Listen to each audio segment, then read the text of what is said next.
the baby's soul left the body, anywhere from a few minutes to a couple of hours before the official time of death. Welcome to Soulful Gamesters, the place to be on YouTube for spirituality and personal growth. So, Lauren, you're here to talk about a near-death experience and how that brought you into helping baby souls. So I'm super interested, but first, can you tell us about being a registered nurse and working in a nursery? So how that then moved into your near-death experience and all of that. Sure. Yeah, well, I became a registered nurse as soon as I finished high school. So it was what I'd always done. So by the age of 20, I was working in hospitals. I'd always wanted to be a nurse and looking after the babies, even from a young child. So after, my extra training and specialist training in babies, I was 23 when I started working in the nursery. And it was a very tough environment, not only physically with shift work and all of that, but also emotionally, because I was working in the ICU for babies, known as NICU or neonatal intensive care. And yeah, I worked in the nursery for the next 8 years or so, in different hospitals in Australia and over in the UK. And after a while, I think, I've always been quite a sensitive human and always felt things really deeply. So working in that environment with not only really unwell, critically unwell babies, but also obviously in a role supporting parents on their journey as well, because most parents, when they have a baby, don't plan to end up in the NICU. And so there's a lot of shock and trauma that they are experiencing as well. And as a very young nurse, it was a lot for me to take on professionally, like emotionally, energetically, spiritually, everything. And so after 8 years of being in the nursery, I'm like, I can't do this anymore. I was getting to a point where, I wasn't sleeping properly. I was feeling really anxious before a shift. I was finding myself, I guess, taking the work home with me, and it would like spin round in my mind, and I'd be replaying different scenarios with different babies and that sort of thing. And so, yeah, it was 2011. I was like, I can't do this anymore. I need to get away. So I quit my jobs, packed my bags, and I went to Africa. I'm like, I just need to not be near babies and parents and doctors and hospitals and other nurses. I just need to go somewhere off the grid and have an experience that's not stressful or deeply emotional. Like, I think I was looking for an adventure. And, in hindsight, I was escaping, I wasn't dealing with Kind of my running work. away. Yeah. But at the time, I think I framed it in my mind and to other people as an adventure. I need an adventure. Yeah, a holiday. I just need a holiday. Well, the holiday turned into 7 months, and where I in spent a lot of Africa? I started in South Africa, north of Durban. I also spent a month there, and then I spent a month in Namibia. I also spent a few weeks on a volunteer project in Zimbabwe. And between the projects, I did a lot of traveling. So I joined different tours and sort of travel overland. So I ended up seeing, I think, about 11 or 12 countries in Southern Africa. And that then led to, my near-death experience in the Zambezi River in Zambia. So after going on Yeah, this tell us about adventure that. and escaping nursing, I'd had a whitewater rafting accident. So I had been whitewater rafting before in New Zealand. I wouldn't call myself an adrenaline junkie, but every now and then, you know, again, my adventurous or curious spirit um, would land me doing something that was a little bit, you know, adrenaline, a bit of an adrenaline rush, I guess. Yeah, and so this one morning I woke up and, you know, a few of us had decided to go whitewater rafting. It was the last day of the season, which meant the water was really low and the rocks were really high. So there wasn't a lot of, the water was quite shallow in many areas. And it also meant the rapids were at their biggest as well, because of the height of the rocks. So the water rushed over them. It was a lot more turbulent. So I was walking down to the raft and I just had this, had a funny feeling. And I thought, oh, it's just, you know, I'm just a bit nervous, or, you know, I'm not really sure if I want to do this anymore, but I'm just scared is what it was. I'm just a bit nervous. And so I just kept going and we did the safety thing and got into the raft and started going down the Zambezi River. I think there was about 25 rapids, I think, altogether. I can't remember exactly which rapid I got to, but in the first half of the course. And we hit a rapid and then the boat went up on its end, which is not uncommon in whitewater rafting. It's common, or not common, but a lot of people do fall out. You know, the raft can capsize at different points. They had people set up strategically along the course with little kayaks to come and pull you out of the water if you fell in. So when the raft went up on its side or up on its end, and I fell into the water, I was the only one that did. So I fell into like the middle of this rapid, and that's when basically everything stopped for me. And this was the beginning of this near-death experience that I only realized what it was several years later, which may sound crazy. It's like, how can you not know that you had a near-death experience? But, you know, remembering that I was, you know, a registered nurse, very left-brained, Yeah. was brought up strictly religious, but had moved away from that by this time. And I didn't really believe in that stuff. I wasn't Yeah. spiritual. I wasn't into anything like that. Yeah. So it was only in hindsight when I put the pieces of the puzzle together and had further That's experiences hilarious. what That's, it I was. mean, And people but say, like, how do you not know? How did you not realize how that? do you, yeah. Well, you know what's funny is that you were talking about the rapids and I'm sitting here talking to you. So obviously everything's okay. But I was like, I'm so scared. What's going to happen? Yeah. And you're right And well, here. I'll share what did happen. It's Yeah. like, Yeah. Tell me, like, what happened? And then why do you think it took the 7 years? Like, how was it not an yeah. immediate realization of, yeah, tell me that. Yeah. So I fell into the water. So when I fell into the water, well, I'll describe how I see it now, but my consciousness split into two. So there was part of me that was in my body. I was under the water. I didn't know which way was up. There was a lot of panic coming up for me, terror.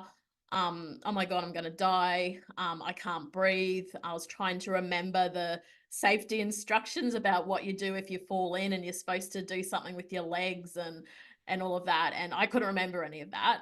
I didn't know which way was up. All I could feel in my body was the rocks, like just banging against the rocks. But I didn't know where I was spatially within the water. I certainly was not breathing because I didn't know whether I was sideways, upside down, up the right way, no idea. And then so there was that part of me, and then the other part of me was outside of my body. So I was in, and this is why I think I didn't realize what it was, because when you hear of near-death experiences, a lot of people talk about the bright light and the and relatives around them, and you know it's often quite a blissful experience for people. But for me, it was terrifying because the other part of myself was in an area that was all black. And when I say all black, it was like I was in this black void. Um, the only thing that I could see in that space other than my body, which was, and it's hard to describe, but it was like my body was to my left and down and far away from me. And then this other part of me was in this black area, and all I could see was some sort of screen. And this is why I realized later that it was a near-death experience. And I was seeing all these things from my life. You know, I was seeing my job, I was seeing my family, I was seeing different friends of mine, I was seeing different situations in my life, different places. And so there was this screen, and I was like, again, I'm not understanding what's going on. And then after that, then I did hear a voice. I didn't see anyone. There was no light around this voice. It was just a voice that came from outside. It's like there was someone standing off to my right, but I couldn't see them. I could only hear. It's Yeah. like being in a black room is how it felt. And I heard this voice, and the voice said to me, you can't, along these lines, like, you can't, it's not your time. You need to go back. You need to go back for the babies. You need to go back for the children. And I was like, well, that doesn't make any sense. I'm like running away from my job. Like, I didn't have plans to go back to the nursery at this point in my life. I was kind of, you know, that chapter's closed now. I, as a nurse, there's plenty of other options for me. And at the time I had a niece who was around 7 or 8 years old. And I thought, maybe, you know, maybe I need to go back for her. Maybe there's like a role I need to play in her life, or something. Then I thought, oh, maybe something's going to happen to my sister and her husband, and I'm going to need to Right. take care of my niece. And so, but it was happening like in like very, very quick in my mind. And it was these really quick thoughts. And then not long after that voice, and again, I'm not breathing. I have no idea where I am in the water. And the part of me that's in the water is like, where are these people on the kayaks that they said they had? Because by this time I remember going through at least 2 to 3 rapids on my own, like in the water. And interesting, I look back now, or I found out later that one of these rapids was called Stairway to Heaven, which I thought was really interesting. Um, which is like crazy. But yeah, and then there was a guy on this kayak that like scooped me, just like pulled me up onto the front or the back, I can't remember, of his kayak, and then he paddled over to the shore. And so I just remember, like, you know, obviously I was like hyperventilating and just trying to get air into my lungs. And on the bank of this this river, considering most of it was in a valley, so there was a lot of cliffs around, but there was this little section almost like a beach, and that's where he put me. And like, you know, I rested there for a bit, you know, to catch my breath and try Yeah. to like get my bearings again, like, who am I, where am I, what am I doing? And so yes, I sat there for a bit, and then he said, oh, there's another boat coming soon, we'll put you in that. And I'm like, there's no way that I'm going to I'm be getting in getting another back boat. in another boat. I'm like, no, I'm going back. I want to go back to the campsite. I need Yeah. like I need a I helicopter. need, yeah, exactly. Like, I need a cup of tea, and I need a shower, and I probably need to lay down for a bit. I'm not getting back in a raft ever in my life again. Um, and he tried, you know, he kept pushing me to get back in, and a raft would come down, and like and I'd be like, no, I'm not getting in that thing. So they'd wave the raft along, and yeah, and so we had to hike out of the gully because there was, you know, as I mentioned, it was all cliffs around. So he's got his kayak, and we're walking up this sort of rocky hill, I guess. Yeah, and then a car came and took me back to the campsite. Um, and yeah, and I think, you know, for me, like processing that, um, I I went into my nurse mode and my scientific mind, and I'm like, well, that was a panic attack. You know, it was anxiety. I was freaking out because I couldn't breathe, and I was like worried I was going to die. And so um you know, I had a panic attack. Like, that's what that was. And that's what I believed it was for many years, until fast forward, and I even though I tried other areas of nursing, I did feel the call back to the nursery a few years later. And it wasn't until I had 3 shared death experiences with babies that I started researching online about, about these types of experiences. And it was only then that I realized, somewhere on Google said that a lot of people who have shared death experiences have had a near-death experience at some time in their life. And I'm like, well, I haven't had a shared death experience. But then a near-death experience. But then I started reading about the different characteristics of a near-death experience and what other people had experienced. And I realized that, for a lot of people, there is often like this splitting of consciousness. There is this voice that comes through. There is this screen, like this life review, where The people life are, review. Yeah. yeah, can see different people or experiences in their life. And I was like, oh my God, maybe that's what it is. Because by this time I had traveled a more spiritual path.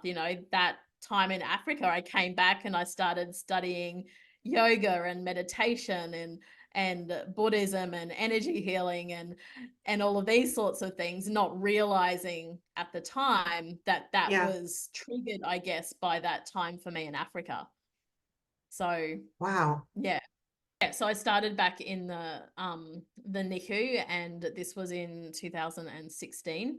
And within probably 6 months, I can't remember the exact time frame, but it was within the 6 months, I started having these experiences with the babies I was caring for. And it would most often happen on a night shift in the middle of the night when you're half asleep and you're tired and you're feeling nauseated and you just want to go to bed, but you have to be on and alert and in that clinical mode. And yeah, I remember looking after a baby in isolation. She was extremely premature, about 3 months premature. But she was several weeks old by this point, and it was about 2 or 3 in the morning. And I was caring for her. It was only me and her in the room, and she just kept crying. She like, I'd fed her, I'd changed her. She was fed, she was watered, she was clean, she was dry. And I just remember thinking, like, please stop crying. Like, I just need to sit. I need quiet right now. Like, my brain is hurting. And so, I went over to her, and well, here in Australia, we call it a dummy, but I think in North America and Europe, maybe it's like a pacifier, or the plastic thing that you put in a baby's mouth. Yeah. So I did that. I put that in her mouth, and when I did that, a really strange experience happened for me where I saw a picture around her cot. I saw it was like a cartoon face. In hindsight, it reminds me a bit of Elmer Fudd, that cartoon character, but it was off her. It was on my left side, which would have been her right side. It was just hovering around her cot. There was no words, but there was the expression on this character's face. And I'm looking at this baby in the cot who's looking at me, and we're having like this strange, like, non-verbal interaction. And I received the words, "You've just quietened my voice. You have just shut me down," because she was crying. She was obviously trying to express emotion or energy in some way. And I had put this plastic thing in her mouth, making her stop. And it was this weird experience of me thinking, oh my God, I've just shut her down. I have dismissed her. I have told her to be quiet. I'm not allowing her to express her true self right now. And these are all thoughts that were not normal thoughts for me at that time. I'm not thinking these things about babies. But there was just, this understanding that, oh my God, I've shut her down. And the look on this cartoon face was more of it was like a look of surprise, but also quite amused as well. And same with this baby. It was interesting, like the look on this cartoon face was sort of being mirrored by the baby. which is bizarre because babies don't often have those kinds of like facial expressions, I guess. Yeah, and I realized that not only had I shut this baby down, quietened her voice, blocked her voice, but that I knew that, I realized that, and she realized that I realized that as well. That was the weird thing for me, is like this child somehow knew that I knew that I had, you know, quietened her voice, I had shushed her, I had shut her down. And So I it was was a soul like, communication. yeah, it was a soul communication. I feel like, you know, this character was like a, you know, when we talk of the soul, like the soul is an energy, and sometimes it shows itself to us as an energy. It's not always visual either, but it's, you know, I feel that that was how that soul came through to me, more to share the emotion or the energy of the moment. Yeah. As the experiences went on, I started preempting things, like I'd care for a baby and get a severe pain in my stomach, and then a few hours later this baby I was caring for would deteriorate, go downhill, have an x-ray. Oh my God, this baby's got a gut obstruction and needs to go to surgery. Or I remember getting severe headaches when I'd touch this one baby in particular that's coming to mind. I remember touching her just to, you know, to give her a bath and to change her. And I get like a severe headache and like this pressure in my head. And I was like, again, nurse in me's like, okay, that's weird, but whatever, and just keep going. And again, we find out later sometimes, you know, I think with that particular baby, it was a couple of days later during a routine head ultrasound that she'd experienced quite a significant brain hemorrhage or brain bleed, which is unfortunately quite common for really premature babies. So I was having like lots of these different experiences, but I still wasn't really like listening. I get it's like I'm seeing a pattern here. Like I didn't listen with the past life experience. I'm not really listening with these experiences that I'm having, but it was just how I was wired. And then it wasn't until 2018 when I had 3 shared death experiences that I'm like, whoa, there's something to this. Like I can't keep ignoring this. I can't keep um pretending that it's just my imagination, because, you What does know, that mean? having, Shared death experience. What is that? yeah, so as I learned later, so what it is, or what happened with me, is it was um witnessing the death of a baby beyond the physical. So, you know, again, unfortunately in nicu, you know, babies passing was you know, a fairly common experience, unfortunately. And I'd witnessed a lot of that over the years. But what started to change for me is I was almost like I was witnessing what was going on behind the scenes. So I wasn't just witnessing the physical body passing and the things that happen with that. It was like this whole other, it was like a filter or a lens that was coming over that scenario, and I was seeing behind the scenes. So I was seeing different beings. I was seeing angels. I was hearing things, hearing music. I was seeing different things play out. And it sounds really awful, but I have to be honest with my experience that it was like there was a party going on there. You know, there was music playing, there was like angels coming. I remember like with my first shared death experience was with a very premature baby. She was born at 23 weeks, and she was only about 10 days old when she passed. She'd had a severe brain bleed, along with other things that happen when you're born, you know, 4 months early. And I'd had a lot of communication with her during her short 10 days. I'd cared for her a lot. Then I had days off, so I didn't know what was going on with her. And the Thursday night, and I was due to go back to work on the Friday, I was just about to nod off to sleep, and she came to me in my in that twilight zone between, you know, just before you nod off to sleep. And she said something along the lines of I'm going to pass away tomorrow and I want to be out on the balcony. And I want to be out in the fresh air. I don't want to be inside.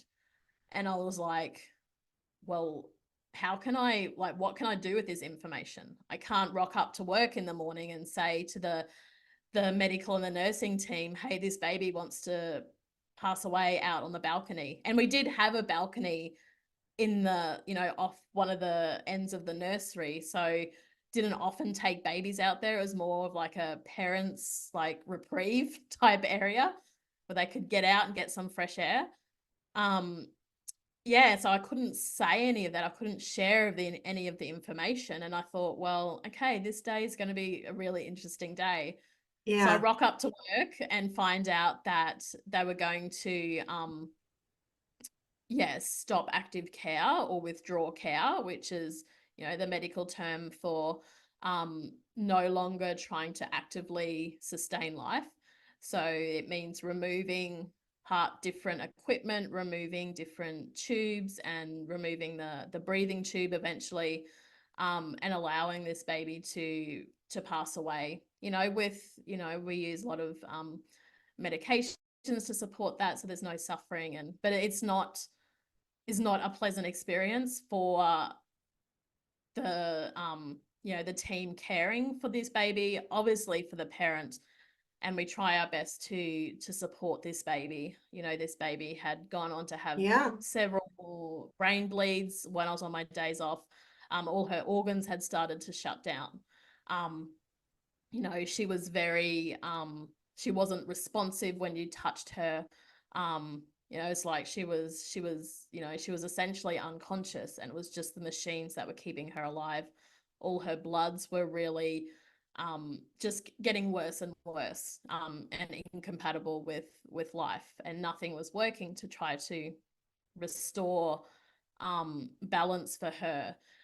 So the decision was made to withdraw care and allow her to pass away, and that's what we did. And I'm kind of fortunate for this, actually. I wasn't actually allocated to care for her that day. I had another baby who was just sort of across the corridor from her.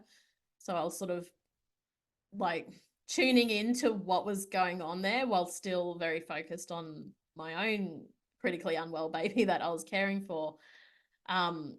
And around 12:30 in the day, the most incredible but bizarre thing happened to me.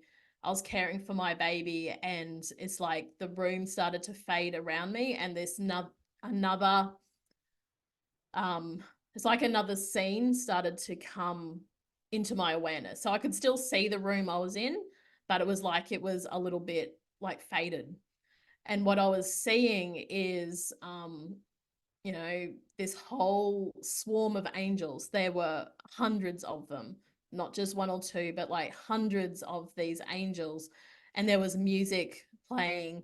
And they came to her, even though I was probably, I don't know, maybe, well, 12, 15 feet away from the actual baby. I was, well, the baby's where the baby was. And there was, just all of these angels around her.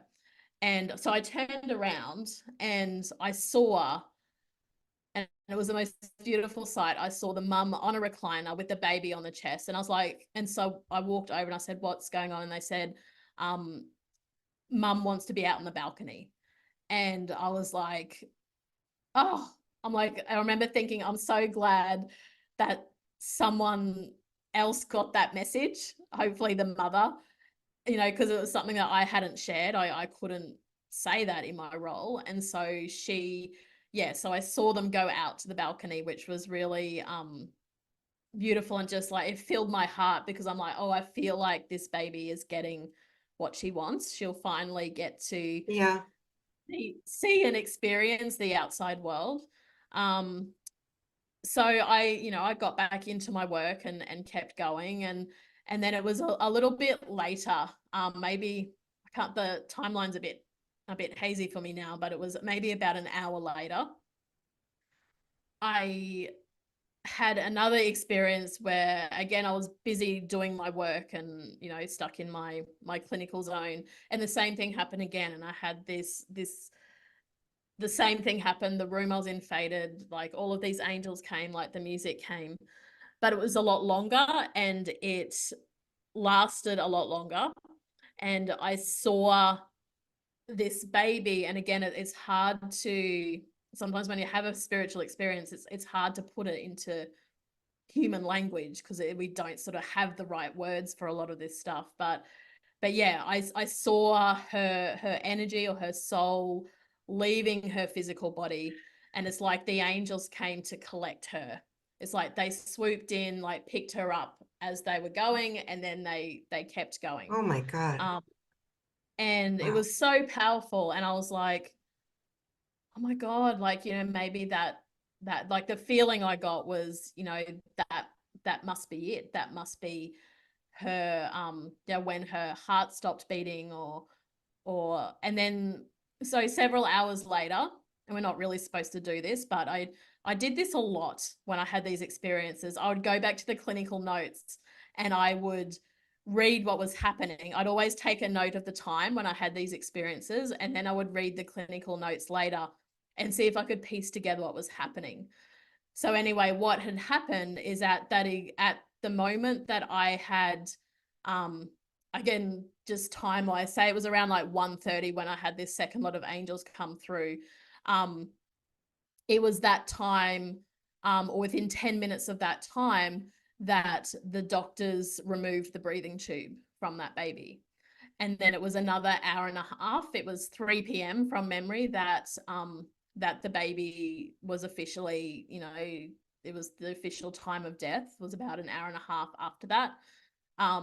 And so I was able to time that, my spiritual experience with the clinical thing that was going on. And that was a common theme in all three of these shared death experiences with me, is that the baby's soul left the body, um, you know, anywhere from a few minutes to a couple of hours before the official time of death.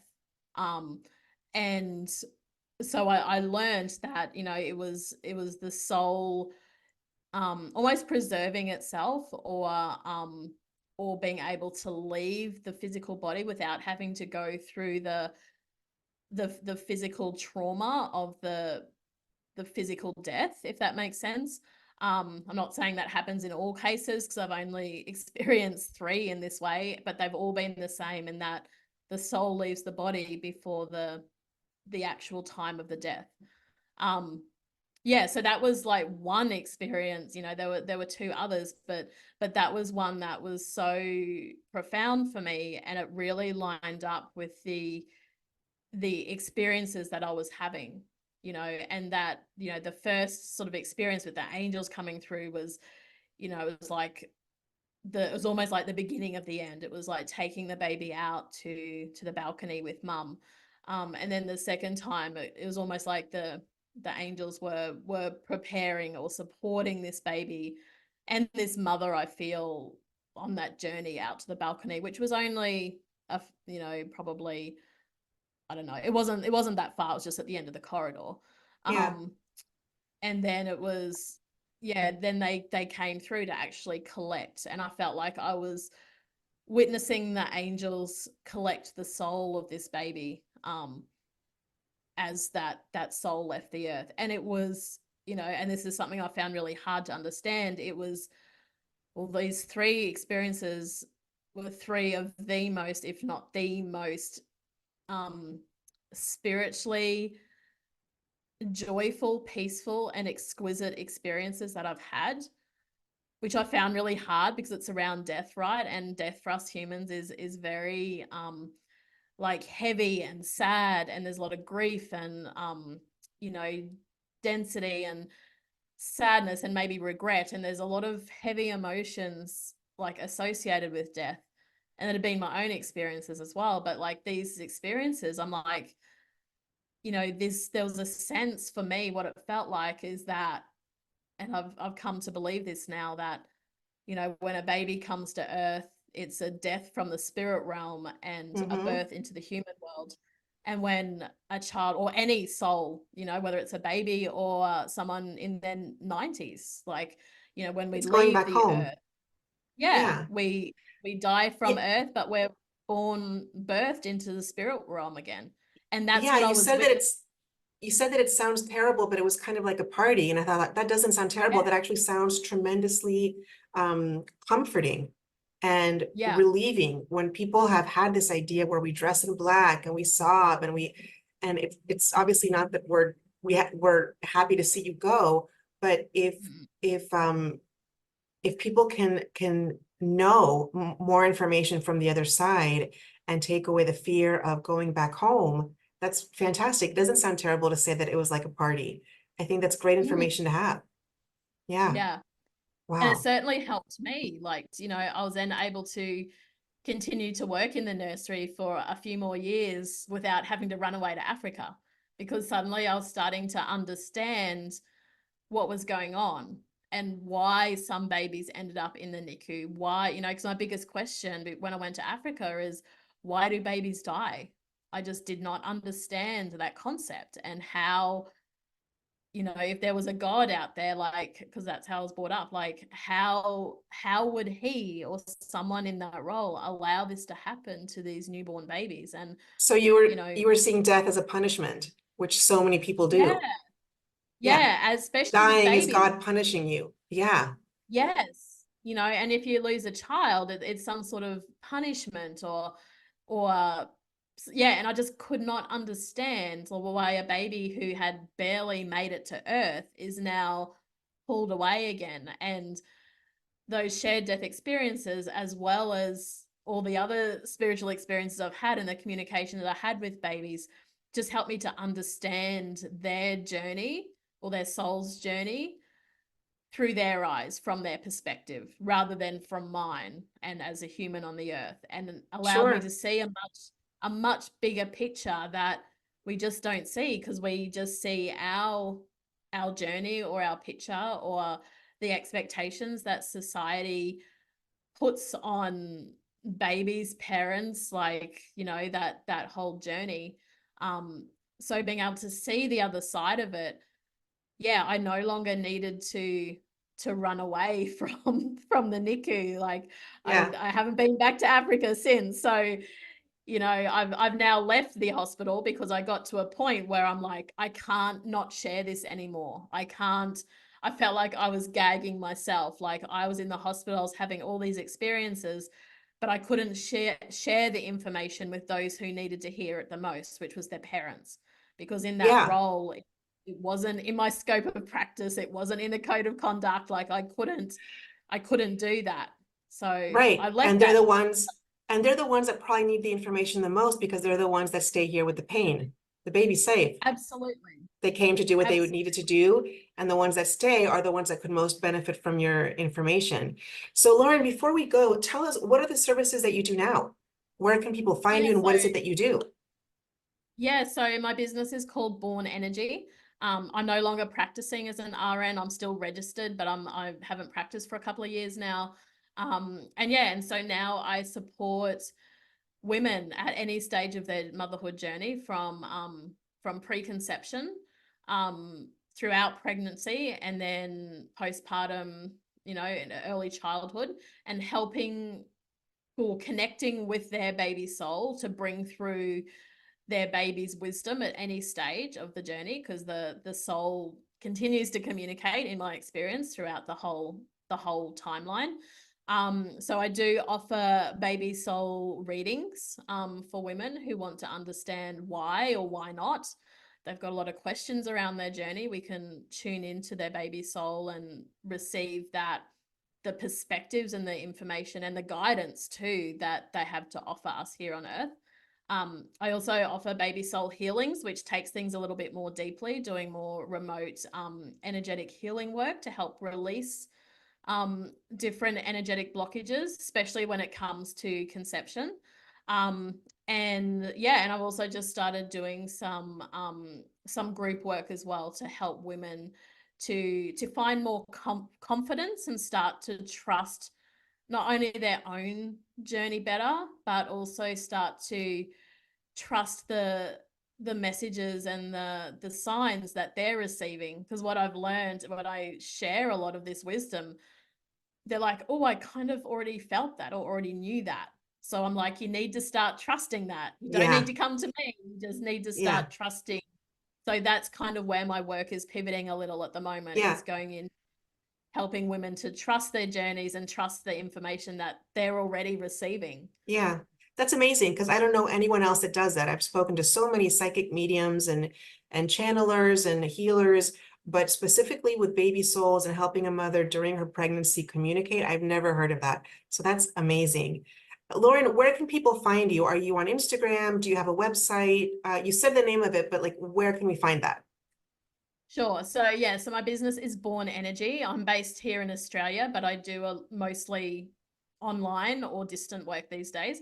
So my website is bornenergy.com.au. I mostly hang out on Instagram. I am on Facebook as well, but most of my followers and information is on Instagram, just at Born Energy. And there's just like a underscore between Born and Energy. That's my handle. Um, yeah, I do a baby soul reading, a community baby soul reading for free every week. Normally, well, it's on a Monday here in Australia. I send that out on Instagram. It's just written at the moment, but I'm going to start doing those in video format soon. And yeah, and you'll find the booking links and more information about each offering that I have in that on Instagram, on the website. And as I mentioned, the group program, I've just finished like one intake to kind of test it, so I'm planning to release that publicly later in May, towards the end of May. So Amazing. Well, I think your episode is going to come out in May, so that would be good. I'm perfect going to time. go follow you on Instagram right now. Lauren, thank you so much for being here with us. And I mean, your story is amazing. And what you do, like I said, I've never heard of it before. So definitely, if this is someone that, I mean, could you even train someone to do what you do if someone were interested in that? It is a plan for later down the track. What I would love to do is teach practitioners in the birthing space, or those who are interested in that birthing space, to really be able to support and honor the baby's soul and their experience of birth as well, and helping to call that soul to earth.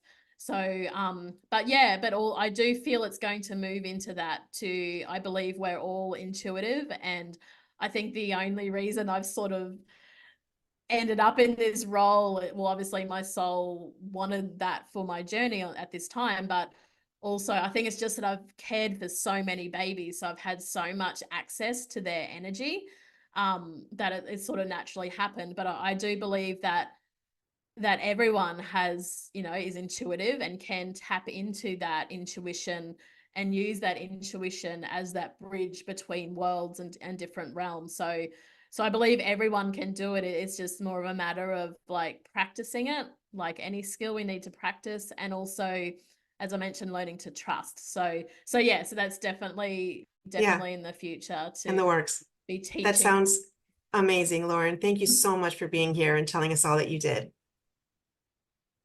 Thank you so much, Rachel. I appreciate the opportunity. Thanks so much.